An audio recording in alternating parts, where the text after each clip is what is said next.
This episode is sponsored by Skillshare. Hey guys, Culture here. Today we're going to look at 9 insane assassinations and attempts. More specifically, we'll talk about why the assassins did it and how hard it was to actually kill some of these people. Number 9. Yogyanash. Yogyanash was a Swiss political figure in the 17th century who amassed his influence by climbing through the military.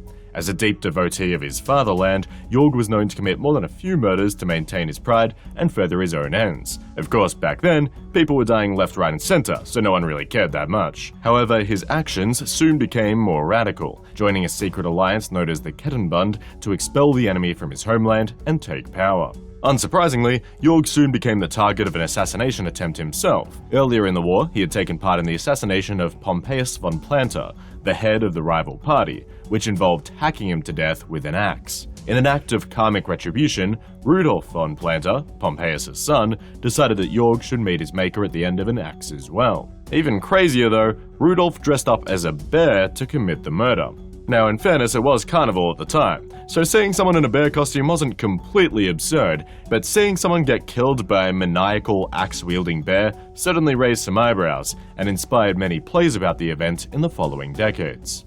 Number 8. Ronald Reagan. On March 30th, 1981, just 2 months after his inauguration, Ronald Reagan was shot after leaving his hotel in front of the presidential limousine. Now, you may not be history buffs, but he of course survived the attack and went on to serve a full 8-term presidency. Unlike most politicians who stir up hatred based on their policies, Reagan was targeted simply because he held the office of president. It was seriously crappy timing because the shooter, John Hinckley Jr., had just come up with his crackpot plot. See, in 1976, the movie Taxi Driver was released, a huge film at the time with critical and commercial success. In the film, the titular taxi driver plots to assassinate the President of the United States while simultaneously trying to rescue an underage prostitute from a life of debauchery. The girl in question was played by Jodie Foster, and when John Hinckley watched the film, he became obsessed with her. Inside that criminally insane mind of his, Hinckley came up with a plot to assassinate the president so he could win the affection of Jodie Foster, the real-life actress. After one foiled attempt on Jimmy Carter's life in 1980, Hinckley made the now infamous second attempt on Reagan, firing off 6 shots. He wounded and killed a few of Reagan's closest men, but Reagan survived with just one ricocheted bullet in his lung. Number 7. Agrippana the Younger. Now, you may not have heard of Agrippana, but I know you've heard of her son, Nero. Agrippana was the whole reason Nero got into power, plotting his ascension to the throne from the moment she married the previous emperor, Claudius. This was one vicious and ambitious woman. Through a series of alliances and plots, she ousted all members of the imperial court who had previous loyalties and eventually secured herself the honorific title of Augusta. Agrippana even convinced Claudius to make his adopted son Nero the successor instead of his birth son Britannicus.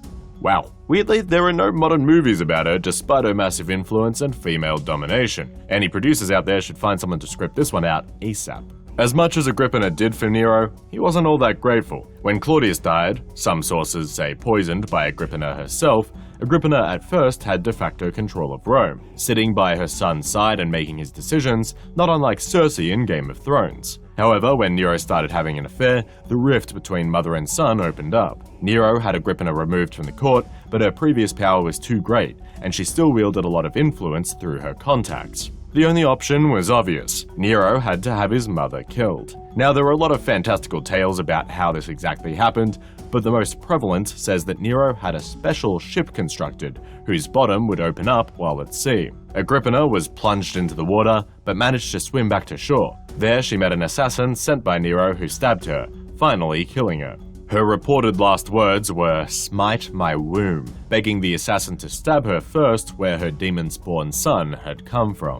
Number 6. Georgie Markov. Of all the assassination techniques, poison has got to be the most popular. Well, not for the victims, I guess, but it just happens a lot is all I mean. Like there was that Russian agent, Alexander Litvinenko, who was poisoned with a radioactive substance called polonium in his tea. Or the former leader of Hamas, Khaled Mashal, who was poisoned with an aerosol spray of fentanyl in his ear. But my vote for the craziest poisoning goes to Georgie Markov, a Bulgarian writer who defected from the People's Republic of Bulgaria in 1968. While he was walking in London, he felt a sharp sting in his thigh and spun around to see a man picking up an umbrella and hurrying down the street. The man hopped in a taxi and drove off, leaving Georgie more than a little bit confused.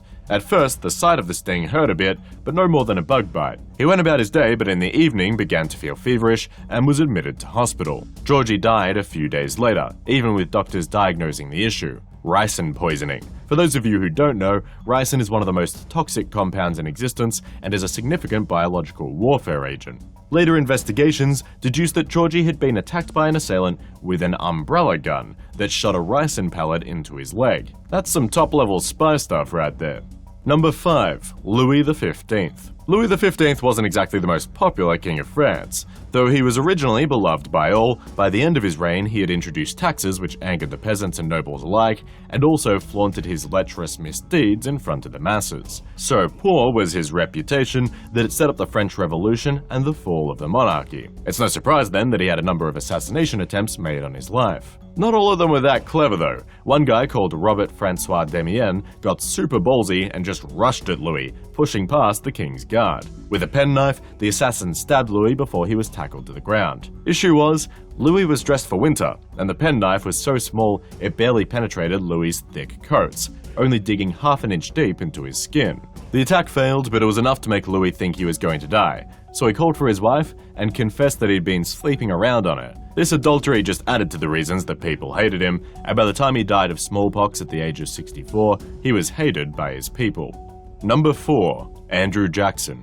Speaking of botched assassinations, US President Andrew Jackson didn't take too kindly to his attempted murder on January 30th, 1835. Would-be assassin Richard Lawrence was seen in the weeks leading up to the attack muttering to himself in his paint shop, cursing Andrew Jackson, and essentially working up the courage to go through with his plan. As Jackson left a funeral, Lawrence stepped out from behind a pillar and fired at his back, but, in a classic awkward moment, the gun misfired. Whoops.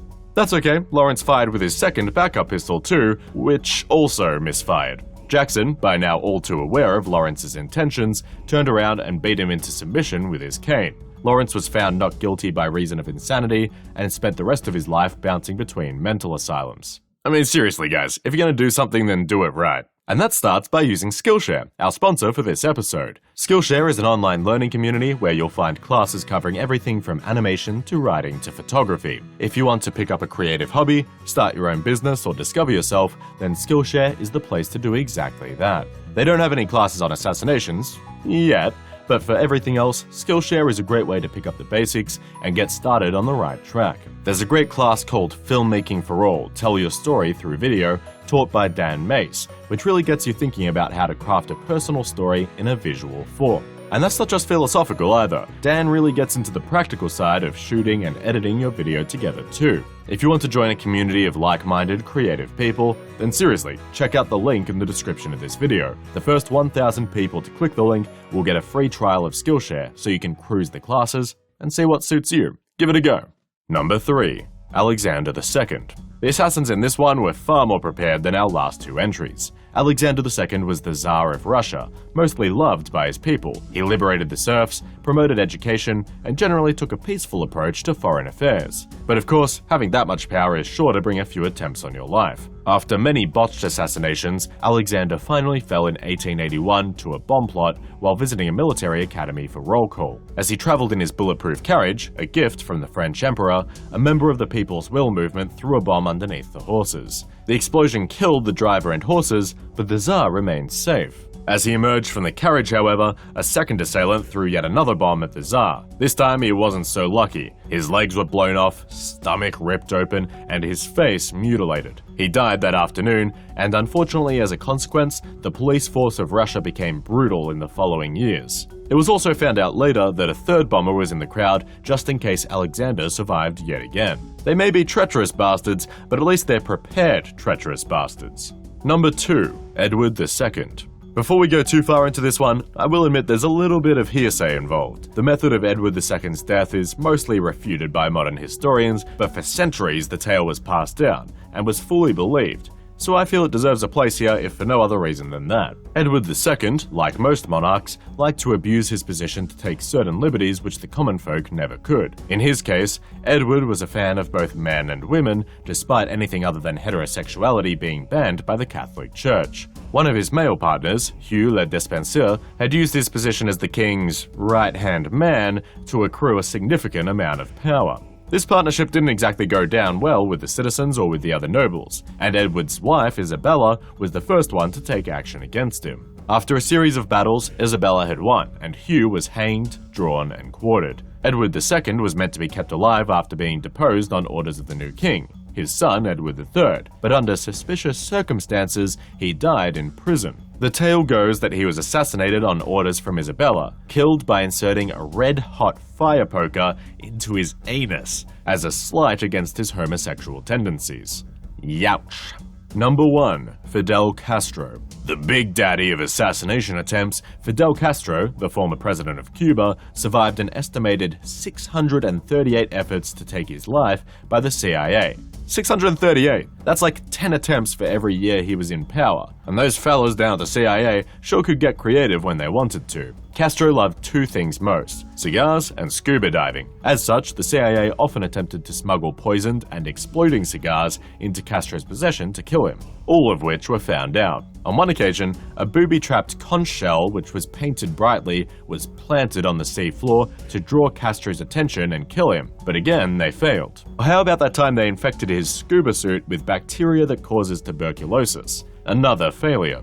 And then there were the attempts at character assassination, lacing the radio studio with LSD to disorient him, using thallium to try and ruin his iconic beard. In my favorite attempt, the CIA tapped Castro's ex-lover, Marita Lorenz, to sneak a jar of cold cream with poison pills into his room. But Castro was all like red sus and called her out on her scheme. He then voluntarily gave Lorenz a gun and challenged her to shoot him, but she couldn't do it. Basically, Castro was a badass. Despite all 638 attempts, Castro lived to the ripe old age of 90 when he died of undisclosed causes, presumably natural. I hope none of you guys get any crazy ideas from this list. If anything, you should take away that the assassins always got their comeuppance. Well, except the CIA, but hey, that's just business. See you all soon.